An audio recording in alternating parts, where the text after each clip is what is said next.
All right, we got one of my favorite ladies in the carnivore space. We're having a lot of technical difficulties today. I'm not even sure if we're going to post this or not. Jen is having problems with her camera. I'm having problems with my camera. Serena has been pretty busy with all the holiday stuff, and she's in her SUV. So we'll see. We'll see. Maybe this will get posted. Maybe this will be like a hidden gem we post like 5 years from now, you know? You never know. Something fun. But we were just chit-chatting about our holidays, and Serena had the stomach flu. By the way, I had stomach flu Christmas Day 2019. It was the first year, well, my daughter was born, and I swear to God, my stomach has never been the same since. I'm not mean to scare you. I had a really bad stomach before that, gastritis and everything else, but I Yeah, was sick as a dog for days. So I that's feel you on that terrible. one. And your daughter's had COVID, and Yep. so it's been a Yeah. rough holiday season for you. Yeah, just in general, just the crazy busyness with the girls with basketball season. And then it December always ends up being one of those months where multiple people in our house are sick with whatever you want to call it, with, you know, the one that shall not be named, with the flu, with the stomach bug. Like it just seems like every December we get several sicknesses in our house. And usually I avoid them. And what you and I were talking about off camera is that I spent 4 days through the Christmas holidays basically just eating like a normal person, which was a terrible idea. It was emotional. It caused anxiety. It honestly made my holidays not as much fun. It was 2 days before Christmas, Christmas Day, and the day after Christmas. It was bad. And then I got back on track, and 2 days later ended up with the stomach flu, which I don't think I would have caught had I eaten COVID throughout the entire. I mean, had I eaten carnivore throughout the Yeah. entire holiday, I don't think that that would have happened to me, because I didn't get the sicknesses that they had before Christmas, and I was the one that took care of them. But then 2 days after Christmas, I ended up with the stomach flu. So I think, like you said, I think carnivores sometimes have superpowers to avoid germs. Yeah, okay, like my wife has had it twice now. We had two friends stay with us. I'm pretty sure one of my kids had it, and I've never gotten it. I never got it. Amazing. And oddly enough, like, every time that happened, and trust me, I go off on binge on lots of things too. But and I have a lot of food weaknesses, but every time that they've had it, I've been pretty clean with my diet, you know. But I don't know about you, but as I mentioned before, like if I just nibble on something, if I really just have one bad day of going off a pretty clean diet, and I'm not strict carnivore, so I don't consider eating like, I know some strict carnivores would consider eating a little bit of carrots to be not strict, but I consider that to be strict. So, but if I just deviate a little bit, it's so hard for me to get back on the wagon because I make those allowances. I have like, oh, I'll just have like a little chip here and there. Or I'll have a little, a little bit of piece of chocolate here and there, and it's so hard for me to get back on track. Do you find that too, or is it pretty easy Yeah, for you? no, absolutely. Because I think once I have made those concessions and given myself the opportunity to just kind of eat whatever I want, it is much harder because, like you said a little while ago off camera, is that, well, I already ate a whole box of chocolate covered cherries, so today I'll just have two. Like, well, I'm still doing better than I was before, you know? And then I think one of the other problems with kind of getting back on track and sticking with it, one something that I have noticed. I mean, this was the first time I've done this in 2.5 years. This is the first time that I went off and just ate whatever I wanted. And I think one of the things that happens is meat doesn't taste as good. You know what I mean? Like it really doesn't, because your signals and your taste buds, everything is all mixed up from the carb foods, or from the, the nasty foods, the processed foods that you have eaten. And so even like my favorite kind of meat, even like a ribeye right now, just doesn't sound very good. And for Christmas I made a standing rib roast, which is like prime rib, but basically it's just not the prime cut, but it's basically prime rib, which is one of my favorite things. And I hardly ate any of it because I was too busy eating, the other junk food instead. And so, yeah, it's really hard to get back on when you go off for whatever reason. It's really difficult. Yeah, yeah. And you were saying before too that it really affects your mood. Like what does that look like for you? Is it like depression, anxiety? Like what goes through your head? Yeah, those things. And then just the disappointment in myself, because for 2.5 years I advocated for eating clean on the holidays because it's worth it. Because everybody else is going to feel like garbage. You will feel really great. You'll feel really great after the holidays. And so I spent 2.5 years surviving those holidays with just carnivore foods and talking about it afterwards and talking about it during, saying, but you want to feel good, right? Like reward yourself. Look at what you've done. Look at the accomplishments that you have made. Don't you want to feel good? You get to wake up the next day and be proud and feel really good when everybody else feels like garbage and everybody else takes, the week or the month off and, gains 10 pounds or whatever. Everybody feels bad, but you get to feel good. Like, just know in advance that you're going to wake up feeling great. And then I didn't. Like, that's so hard. So the letdown for myself and then knowing that I was going to have to come clean and talk about it afterwards, it's honestly like being a drug addict or an alcoholic is how it feels to me. And I know what both of those things are like because of my parents. And so I know what that looks like. I know what it feels like to be in that situation. And I was there. Like I Yeah. when I woke up the day after the first like binge of food, I could not believe it. And I was going to go ahead and stop, but then I didn't. And then it was Christmas Eve, and then it was Christmas Day. And then the day after, I was going to be back on. And you know what? I wasn't. Like, as hard as I tried, I made it through most of the day and then just like took this nosedive. It's really hard. It really, being a food addict or a carb addict or a sugar addict is very much like being an alcoholic or a drug addict. Jen just came on. Thank God Jen's on. I love Jen. So thankfully she's here Yay. so we can make this work. But Great. Wow, that was a lot of a lot of trouble. yeah, Yeah. our cameras, something's going on with Zoom today. But so how many days were you off the wagon for? um, four. And the way it started was I knew we were going out to eat for Christmas Eve. It was just a new tradition that we're starting, and so we were going to go out to eat for Christmas Eve. So we were going to go out for Mexican, and Mexican is hands down my favorite food, like ever. Like there's nothing like Mexican for me. And I've had Mexican multiple times as a carnivore. I know how to do it. It's easy, but I wanted the chips and salsa, and so I decided in advance, like a week before, I'm just going to eat that day. I'm going to go with my family. I'm going to have fun. I can do it. It's one day, it's one meal, it's Christmas Eve. I can do it. And so why not start the day before, which is what ended up happening the day before. I was cooking, making something. I can't remember what. I don't know if we were making cookie. I can't remember what we were having. But I ate whatever it was. And then I was like, oh, it's okay. I was going to go off tomorrow anyway. I can do this. It's still just two little things. It's just a little bit this day and a little bit the one meal on Christmas Eve. But it does not work like that. Once I gave myself that permission and knew that that was coming, it was like all bets were off. The I, avalanche. Yeah, I know that yes, avalanche. But you know what? But let me just say this to make you feel better, okay?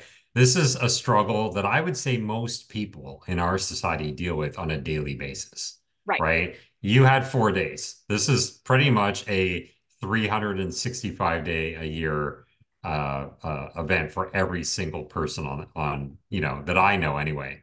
And Yeah. myself included, it's really hard to stay on track. Like addictions, like sugar addictions, especially are the worst, man. It's like crack. It's so Hmm. addictive? It really is. Well, and And I people, really commend you for talking about it Yeah, because and I being feel honest like about it. so many people in this space are just like, "Oh, I've been carnivore for 20 years and I've never Yeah. quote unquote cheated. I've never fallen off the yeah, wagon." It's like that's not realistic for yeah, most people, and yet when right. the leaders don't talk about that, then everybody feels isolated and alone, right? Yeah, Yeah, exactly. yeah, absolutely. And it took me, I recorded a video. I was telling Scott, I recorded a video Christmas morning. I was crying.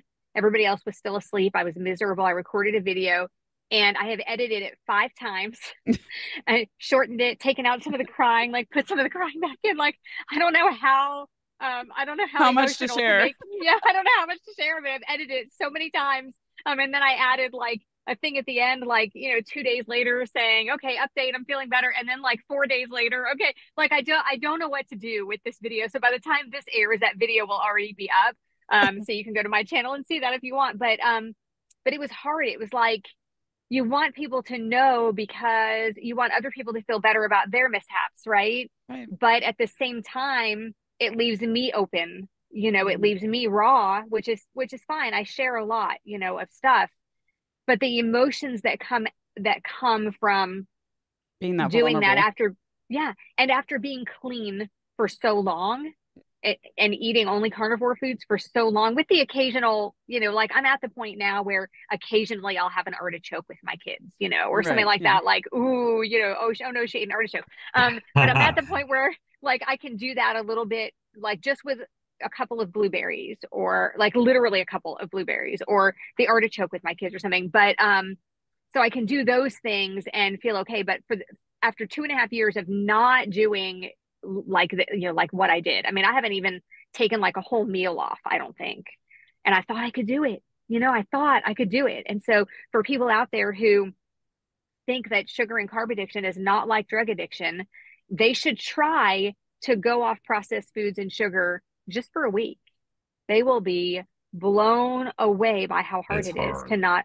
to not reach for those things multiple times a day, reach for Yeah. those things that you're so used to eating. It's great. It's insane, really, how it affects you. It's self-sabotage. I do Yeah. it, but I'm everybody does this on a usually daily basis, right? I'm Yes. usually Yeah. okay with like with one meal, Yeah. but if it turns into 2 days, then that's where it's a slippery slope at that point. And I mean, I have a client who understandably had a lot of trauma around the holidays, and she had been great and done so well for so long, and then she's like, I am actively giving myself permission for the holidays. I'm taking the whole month off. I'm just not going to stress about it. I'm not going to go super far back the other direction, but I'm just not going to stress about it. And that was 2.5 years ago, unfortunately. I was So like gonna say, it can happen, man, and then it can be really, really hard to backtrack. So yeah, you a just have to month be for careful. a month for me, um, I think a month would kill me. I mean, Yeah, I it would really be do. I think devastating. it would be devastating for Hmm. me. A Yeah. whole month, and it would be kind of the mentality that I get. Like, I still have a little bit of a hard time with fasting because of my whole restriction and binging things for 36, 37 years of my life. So I still have a little bit of problem with fasting because on my eating days, I know they say you have to really eat on your eating days, but like I have a hard time not picturing that as a binge on my eating days Mm-hmm. and then not feeling like restricted on my fasting days. And so I think that a 30-day thing for me like that would be a 30-day binge. Yeah. And it could quite possibly, not an exaggeration, could mean 50 pounds of weight gain for me. I mean, I know that sounds insane, but I'm pretty sure I could gain 50 pounds in a month because it would be a month of binging. Yeah. So that's a big problem that I have, right? When I fast, I go into binges after. So like Yeah. so I know that that was like a big reason why you went carnivore, but did carnivore just kind of work for you to resolve that, or what clicked in you to just like change things up? Like what happened? Well, when I started carnivore, it was because I had a post sickness issue where my taste and smell still was not right. Things were very distorted, smelling and tasting like skunk. It was horrible. It's called parosmia. It was horrible. It lasted 2 years and 8 months. It's finally like almost completely better. But so I had that, and the only thing that I could eat that really tasted and smelled good to me was sweets. And so I had a binge on my birthday weekend that year where I ate 20 cupcakes in 36 hours, and I woke up on Monday morning and said, "That's it. I got to stop. I know that I can still eat a hamburger, and I know I can still eat a steak fresh off the grill, not refrigerated, had to be fresh off the grill because of the smell and taste, some sort of weird chemical reaction when it's cold." And I was like, so those are the things I'm going to eat for a little while just to get myself off of sugar because sugar was one of the only things that really tasted good. And so after that, it was like this, I don't know, it's like I can flip a switch and make a decision and stick with it. And so I didn't have that issue for a long time. I was doing great. I was cruising along for about 6 months. And then I learned about the difference between an abstainer and a moderator. And I was like, oh, that's why I could do it this time. Like I cut myself off. I became an abstainer overnight or, first thing that Monday morning while I was out running, I decided I was going to give up sugar. And once I stopped that, that was it. Like I didn't think about it anymore. So when I learned about being an abstainer versus a moderator, a light bulb went on. And I was like, oh, this is a thing. This is a real thing. It's not just me. I'm not flawed. It's not a problem I have. It literally is like being an alcoholic. This makes sense. And Yeah, then and from it then can on, I'm sorry to talk of you, but and then it can be the opposite for moderators, right? Because I know people that if they don't have some moderation, then that causes them to have a lot of obsessive type behaviors pop up. So it's really important to understand which personality type you are and yeah, how physically dependent your body is on certain things because sometimes it's not emotional, sometimes it's, right. physically your body can't handle that moderation.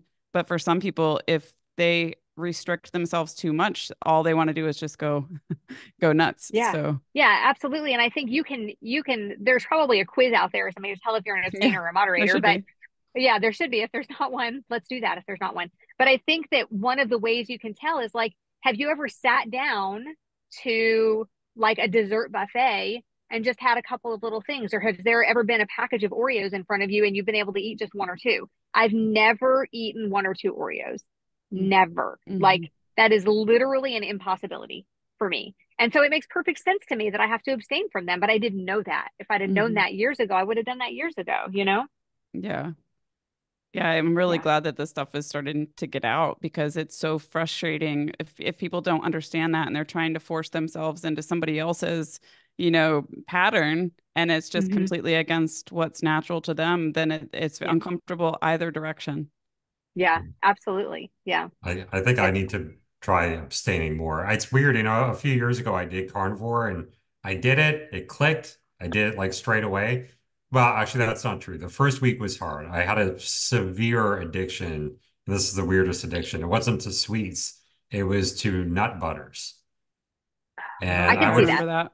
I would find myself at the grocery store at like 10 p.m., like just with a spoon, literally just shoving down like sun butter and stuff. It was the craziest addiction ever. But after that, I like you, I got so sick. I was like, oh, I could just gotta do it. So I did it for a year and a half. But ever since then, I gave him especially with the kids, you give yourself allowances because you make stuff for them and you see those like banana muffins. Oh, I'll just have one little banana muffin, and then the next day you have two. And that's what I've been doing like ever since. Yeah. So it's really Yeah. You kind hard. of you tell yourself, oh, it's okay. It's natural. I just made this in my house. At least it's not a store-bought banana bread. Or like you Yeah. said, you make those little concessions and tell yourself that it's okay. And I'm not saying a slice of banana bread is homemade natural banana bread is bad for everybody. Right. But for a lot of people, if you're not metabolically healthy, that sugar that you have put in there or the banana are not serving you well and they are causing trouble and might even be helping your sugar addiction to hang on. And I think that's a big thing. Sugar addiction and carb addiction is not recognized as a real addiction, and it totally should be. Hmm. The other Totally. thing too, I find with the yo-yoing that's so difficult. My dad would be a prime example of an abstainer who doesn't abstain, and Yeah.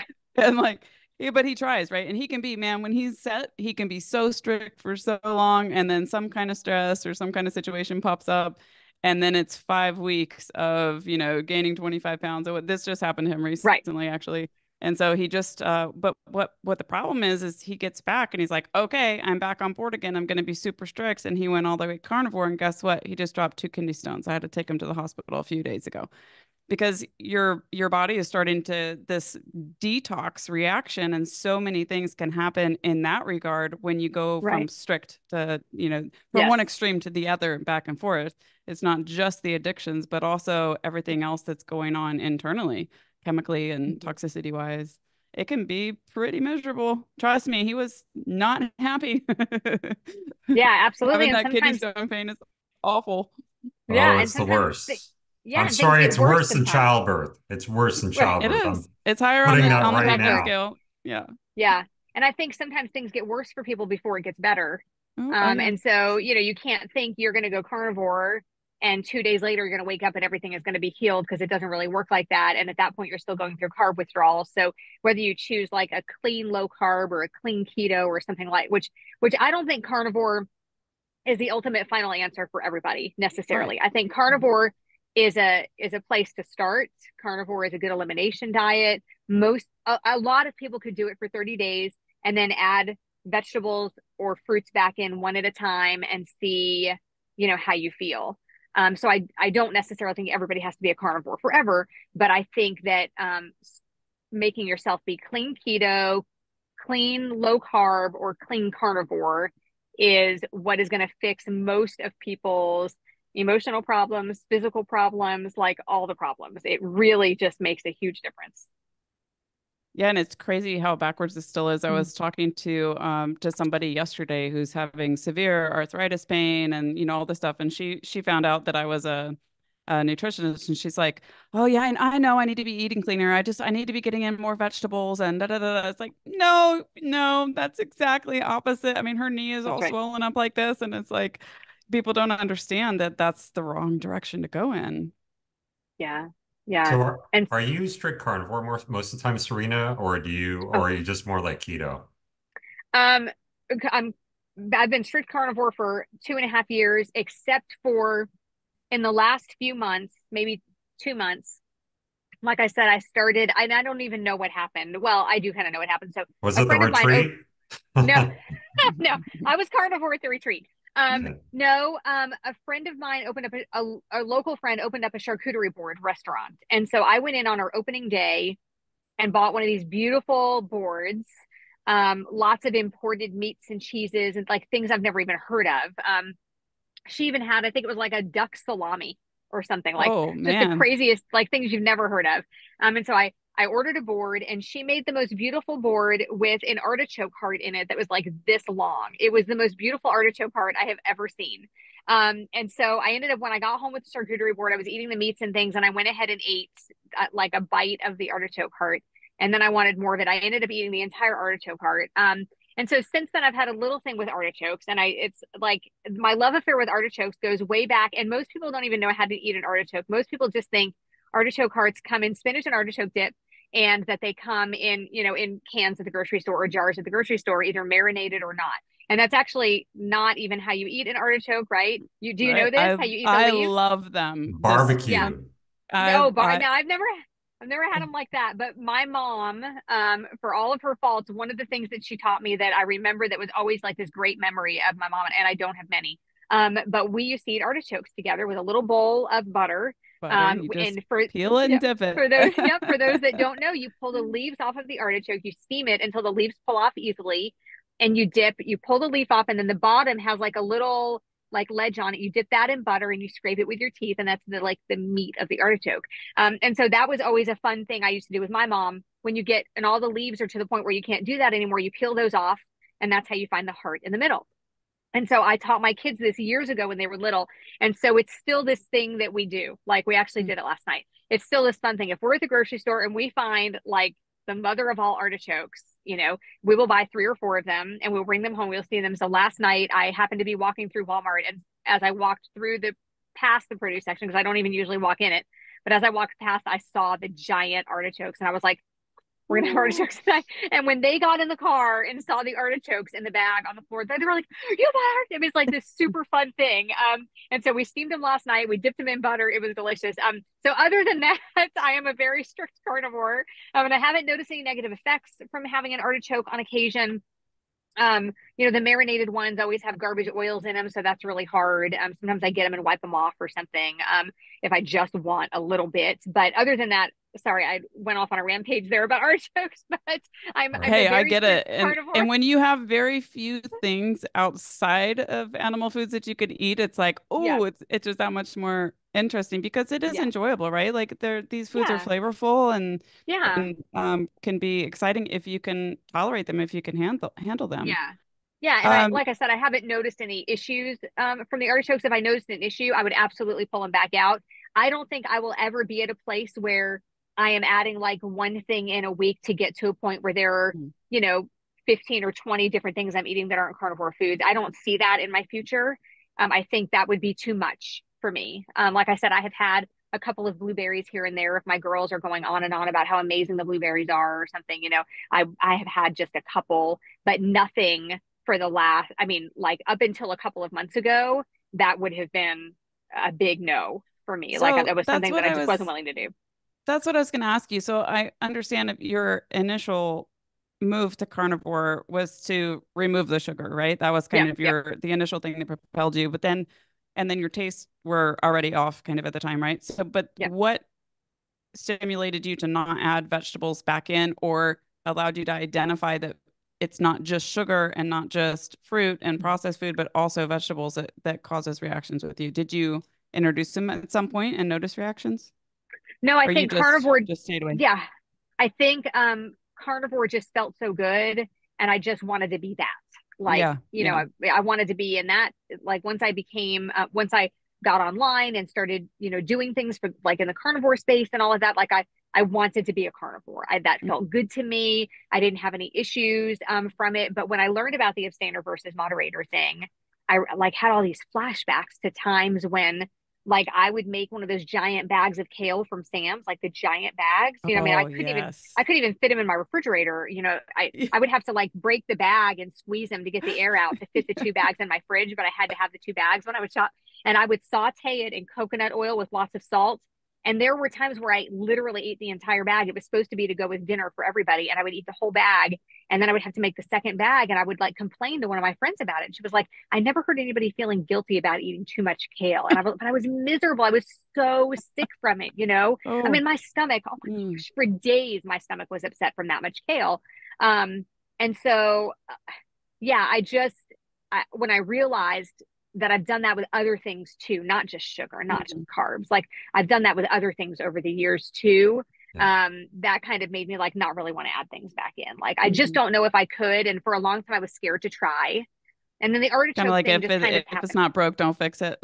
Yeah, kind of like that. And Mm, the artichoke thing just kind of happened. It was like I just tried it and I was like, okay, can I just eat this? mm. And I was able to eat it. And so I don't see any other. I mean, and I used to love vegetables. Like there are probably a lot of vegetables that I could add Oh, back me in, but too. I've done that with cauliflower too. Like Mm. I mean, I would go to the store and I would get I'm 3 or 4 heads addicted. of cauliflower. Yeah. I'm addicted. Yeah. I boil the hell out of it, but I eat cauliflower like every day. Yeah, I used to love cauliflower. I would with Yeah. butter and Parmesan cheese on it. My family and I used to we'd go through 4 heads at dinner time. I'm not even kidding. Like fresh heads of cauliflower. I was like this fiend for vegetables. There are certain vegetables that I just loved. Um, but I just don't see myself doing that. I think like the idea of eating cauliflower makes me automatically like in my head, well, we're going to need more than 1 head of cauliflower. It's like if I did make cauliflower just to try it, I think I would end up eating, 2 heads of cauliflower. Like there are certain things I just don't think I could try it with. And you So don't find that compulsion with animal foods, right? No. It's Well, because like, cheese go sometimes, ahead. but yeah, but Okay. not meat. Yeah. Because Dr. Siwas has a really awesome stance on that, that anything that's real food, like our real ancestral appropriate food, our body has a mechanism to regulate that, right? So like if you were Right. to sit down and he says like, if you were to sit down and eat an 80-ounce steak, how much would you eat? And the answer would be, Right. I don't know. But your body Right. would tell you at some point, Yeah. okay, that's enough, and you'd feel That's right. sick and you'd be uncomfortable. But with Mhm. other foods, we don't have that. And that's why you could Mm-mm. eat an 80, eat 15 ounces of steak and then still gorge on Cheez-Its or cauliflower Yes. or, a lot of these Hmm. other foods. We just don't have a self-regulating mechanism for Yes. those foods, but we do for water and we do for animal foods, but we don't for Yeah. other drinks either. And that's why people can, gorge on alcohol and things like that, because you will keep going until you absolutely Yeah. cannot anymore. Some people, obviously, Right. non-moderators, Right. Yeah, that's but the right. animal Some foods people. is like it's self-regulating. do you Right. guys do you get for you guys, is it kind of like sugar or salt? Because it's not like exactly the foods I'm addicted to. Like my wife makes a wicked hummus. But for me, it's like like you say, it could be kale chips, it could be whatever. As long as it has that salty taste, I'm addicted to the salt or I'm addicted to the sugar. And if I Mm. don't have one, I go nuts. I Mm. have to replace the sugar with the salt. Obviously, salt is the better of things, but I find a lot of people I speak to in the carnivore space, like even though they don't necessarily need salt or even that much salt as much as they're using, they're just addicted to the salty taste and they look forward to the salty taste, and I do too. Do you find that for yourself as well, or is that not really a thing for you guys? I think for me, that must be part of it because I don't think it was the kale so much that I wanted. It was the kale and the oil when I would eat an entire pot of sauteed kale or kale chips or something like that. I mean, I didn't, I didn't hate the flavor of kale, but I think it's the salt, in that. But that doesn't mean that I couldn't binge on something that didn't really taste salty in the past, or could I not? Was it just like salty stuff? I don't think so because it was also things like pizza. Is that salty Yeah. enough to do that, you Yeah, think? that's, Or it can be, pizza can be salty, especially if it's got pepperoni on it, because yeah. that's salty. Yeah, Um, but it's also the carbs with the pizza too. right. So yeah, Yeah. so I don't know. Like I think it didn't really matter for me. I mean, I think it could be a salty thing too, though. Well, I feel like it's almost kind of, if I can organize my brain around it, the question is, but is the compulsion because it has salt on it, or is the compulsion the habit to shove stuff in the mouth and then the taste buds are drawn to certain flavors? Mm, Because I feel like if the compulsion to just habitually eat for whatever reason, whether it's stress, whether we don't have a lot of coping skills, whether we have a lot of trauma, like there's a lot of reasons why the compulsion itself is there. But then once the compulsion is there, people are typically led to either salty or sweet, rather than yeah. or Yeah. savory, but most people it's Right. either salty or sweet. But it's usually Yeah. there's a reason why the compulsion is there in the beginning, right? Yeah, absolutely. And my mom is an alcoholic. My dad's a drug addict, or we don't speak, so I'm not sure if those things are still going on, but they probably are. And so I think like I was probably gonna have something, right? Like you Yeah. can't Right. come from that Hmm. and not, I don't feel like, and then just not be addicted to anything or not have any hangups. You know what I mean? So I don't know how genetic those things are, but they are to a certain extent. And so I was gonna have something, and I don't know if I should be glad it's food or not because like with food, Yeah, you have right. to you have to like you're not gonna so like if you're an alcoholic, you are sometimes going to be at parties where there's no alcohol, right? If you're a drug addict, you're going to be at some parties and some gatherings where there's no drugs. But if you're a food addict, you are almost never going to be at a gathering or a party where there's no food. And Or a certainly gas where there's no station sweets. or a Right, or a store gas. or Yes, that's like exactly right. So this is like, and on every street corner. I mean, I'm in the parking lot right. of an antique store because my kids are in there, but I'm looking at the door to a pizza place. Like there is food literally everywhere. So it's Yeah. so much harder to stay away from. I think people don't give it the credit that it deserves and how hard it is because food is literally, and unhealthy food to boot, literally shoved in our faces all day, Oh my every God. day. Yes. Courtney said that too. Courtney in our interview, she goes, does every friggin' social event have to revolve around food? Like every It, time you go to it does. someone's place, and people are like, here, eat, Courtney, try this. Like it's almost like they just like, it's like they get off on like trying to get you off of your strict diet. Oh, come on, you Yeah. could just have a little treat, Yeah. don't worry Hmm. about it. It's like, Yeah, because hey, misery loves company. Yeah. And they yeah, don't but understand. yeah, well, I'll be honest with you. Like, it actually pisses me off when my friends do that because, like, look, I have a lot of health issues. They know that. And they kind of Right. like are joking about it. They're just like, oh, come on, you'll be fine. Just do it one day. It's like, well, if you understand what I've gone through in my life and my health issues, you wouldn't be like, oh, come on.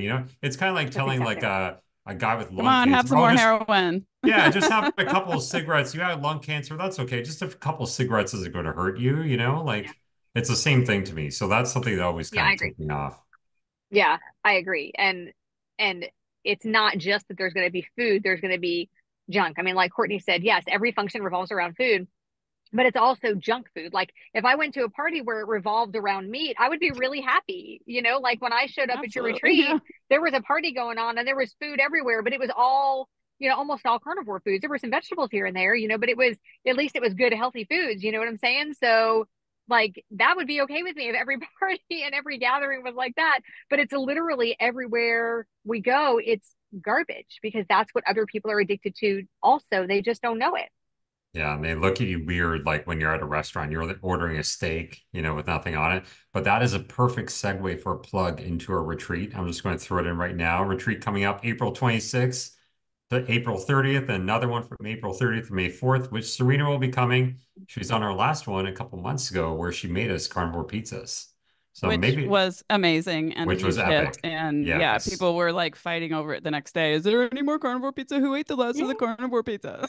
That's my favorite. That sausage crust carnivore pizza Oh is man. like the best. There are so many recipes out there for chicken crust and pork crust, and I've made it with the egg whites, with the kind of like the egg white bread, but I made that into a crust. That was really good too. But the sausage crust is like a no fail. Everybody loves it. I've taken that to people's houses. I've made that when we have company and we're ordering pizza for company and stuff. I've made that and everybody eats it and everybody loves it. Yeah, we got Serena Delicious. coming, we got Sean Baker, Dr. Kiltz, we got Kelly Hogan, we got Michelle Hearn, obviously Courtney, Jang, Courtney, yeah, Courtney Luna. Luna, JC, who am I missing here? Stephanie. Stephanie Person. Stephanie Person? Mm. Yeah. I interviewed her. We Oh, haven't you met in interviewed person, but her. I interviewed her. Yeah. Oh, cool. Yeah, yeah. Anyways, Yeah. I'm sure there's more. I can't remember off the top of my head. But yeah, we have an awesome lineup. I'm super excited for it. That's my plug. Anyways, you guys talk. Okay. So what's your intention for this year? Do you have any do you set any intentions or have any thoughts for what you'd like I to said in, I guess you could say I said intentions, but I don't believe in New Year's resolutions. I'm the I just, same.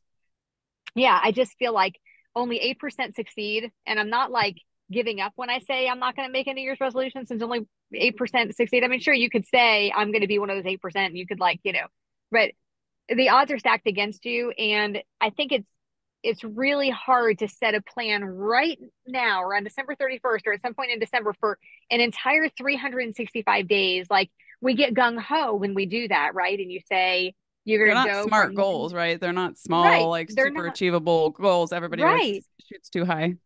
Yeah, it's not like, well, I know I don't work out at all right now, so my goal is to do 3 days a week. It's I'm going to work out 6 days a week, and Right. it's like Right. these You set yourself up for terrible. failure. Yeah, you set your own self up for failure. And so I don't really believe in New Year's resolutions. So what I like to do is just set up like smaller goals for myself, like, weekly or monthly goals, that I feel like I can, attain. Or You know that I you will can just, attain. Yeah. yeah, or just like this month, I'm going to be really intentional about blank or something like that. Like, I just feel like the New Year's resolution thing is just, it's not smart. I just feel like it's, Same. because even by now, can I say when we're recording? This is the third. And Hmm. there's already people that have failed because they were gonna work out 7 days a week and they woke up sick this morning. And now they're gonna give up because Hmm. they're gonna be sick for 3 or 4 days and they're not gonna be able to do it. And then they're gonna wake up, like over the weekend or Monday and say, well, I already failed my New Year's resolution. I gotta wait till next year to try again. I know. So Like, I feel exactly the same way. So, my birthday is on New Year's Day, and so you would think that that would be like, oh, I'm gonna set resolution. I have literally never set a single New Year's resolution in my entire life. I'm just like, I don't like that. But what I do like to do is set intentions. For me, yes, that just kind of it just makes a lot more sense. So you're not like, I don't like to structure myself into like you're gonna do this every day, but just really it's right. more of like a spiritual intention, an emotional intention, just Yeah, something like that. So mine for this year is to be willing to be made more uncomfortable because I've learned through so many of the struggles is where we all grow, right? Like that's where the beauty is, that's where the peace is, that's where we get more abundance in our life is when we're willing to be made uncomfortable, whether that discomfort comes in our diet or from exercising or from, forming new habits or any of these kind of things, we have to be willing to become uncomfortable in order to yeah, experience that growth. And so I've just yeah, really been like, not, I don't want to just not avoid it, but actually invite some discomfort, and be more yeah, open to the struggles because yeah, that's every struggle I've ever had. I'm a better person for it. yeah. That's Scott, great. That's Scott, what's wonderful. yours? Well, you guys are too perfect as it is. So you guys don't really No. need to set mine. Oh, he loves to blow smoke. Yeah. Well, mine is to be a more To positive, blow less smoke. That's your Yeah. intention. well, less. Yeah, exactly. Well, yeah, I need to start blowing smoke up my own behind. But anyway, um, I think it's just to be a more positive person, really focus on living in the present moment, which I don't really do. I'm always sort of either in the past, thinking about the past or worrying about the future. And, I need to just sort of wake up and smell the trees a little bit. And, you know, I think that's when I'm the happiest. So, doing like little things like what we're doing with the retreat, another plug in there for you. But Yeah. no, I think it's just really nurturing the relationships in my life too. Serena, I could really relate to your struggles like with your parents. I mean, I kind of grew up in the same, alcoholism really was rampant in my family, Yeah. my mother too. We don't speak as well. I'd really like to sort of just nurture the relationships I have because they're really meaningful to me. And I gotta Yeah. say, like Serena meeting you at the retreat, like JC was in tears, and Like I was like Well, cracking up. You were just such an amazing person. Jen's just one of the thanks. best people I've ever met in my Well, life. we develop our own family, right? That's what we That's great. learn is we create our own tribe, and it doesn't have to have anything to do with blood, and you can be much closer, Hmm. have a closer familial tie to somebody that you've barely known, or even as Scott and I, we met for the first time at the retreat in person, Yeah. but we were already like family and already building this Yeah. business together, and so Hmm. yeah, we make our tribe. Yeah. Can Yeah. It's I? amazing. Oh, sorry. Go Well, ahead. yeah, I was just going to say, while that is true, I do not give that advice to my children though. Like anytime I ever talk about my family, I say this is unacceptable. I just want to be sure they understand, and I have gone every, I feel like everything that I have done as a parent, and our oldest is 23, just got married.